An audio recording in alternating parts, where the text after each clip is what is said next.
didn't see you there. But then I did. Congratulations, you are now the proud owner of a Storyclock notebook. I'm excited to see what you make with it. But first, we have to learn how to use it, of course. To use the research log, you'll need 4 things. Your Storyclock notebook, a pencil or pen, a movie of your choice, and a desire to learn. But if you don't have that, it's probably fine. Start by writing the name of the movie of your choice in the title section. Then insert the movie of your choice into the technology of your choice. Begin watching it. When a part comes on that you think is an important moment for the story, jot down the current time code and a brief summary of the moment. When you're done, make sure to note the movie's total runtime.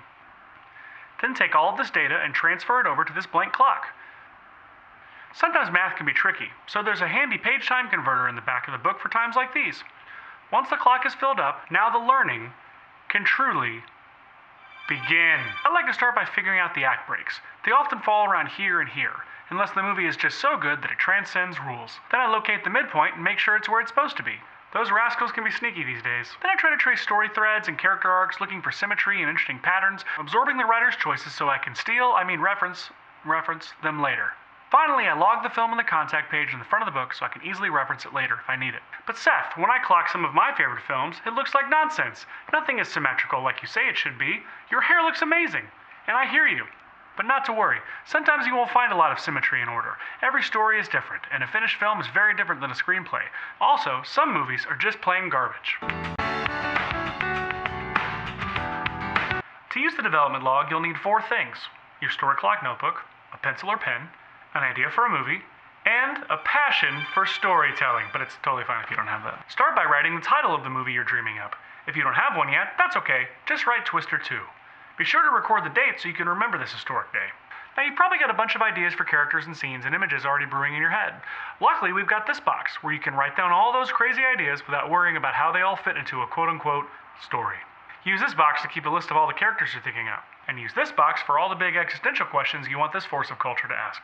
Once you're all out of ideas, it's time to get to clocking, as they say regularly in the business. Picture your story as if it were a clock. Take your ideas from here and drop them over here, wherever you reckon they might occur. Now that you've done that, you can see all the gaps you need to fill. And rather than filling them with stupid, weird ideas from the outside, you can extract ideas from what you've already got here, using the power of symmetry. So here I've got this lonely gap where something's got to go. So I look up here at a later point in the story that's vertically opposite my gap. And I see that I'm planning an elaborate action sequence involving a fist fight with a wild bear on an abandoned moon base. So already I see a number of things I could be setting up or foreshadowing, which gives me a terrific starting point for filling the gap. But if I'm still stumped, I can even consult this handy story template on the inside cover to see what should be going on under the hood at this point in my movie. I see here that this is when the villain should be gaining the upper hand. Use this process to fill out the broad strokes of your story until you feel ready to get to typing that bad boy into an outline or a treatment, or maybe even an actual screenplay. And don't forget to log it on the contact page so you can find it later. But what about TV shows, you ask? Could I use it to outline a season of award-winning television? Absolutely. You can use one clock to chart the season itself. Say you're committing to 8 episodes of your first season. You could chart them out over the clock like this. And then you could give each episode its own clock. We truly thought of everything. Now you're ready to start churning out tomorrow's major motion pictures. I hope that the Storyclock notebook and subsequently your film career is everything you dreamed and more.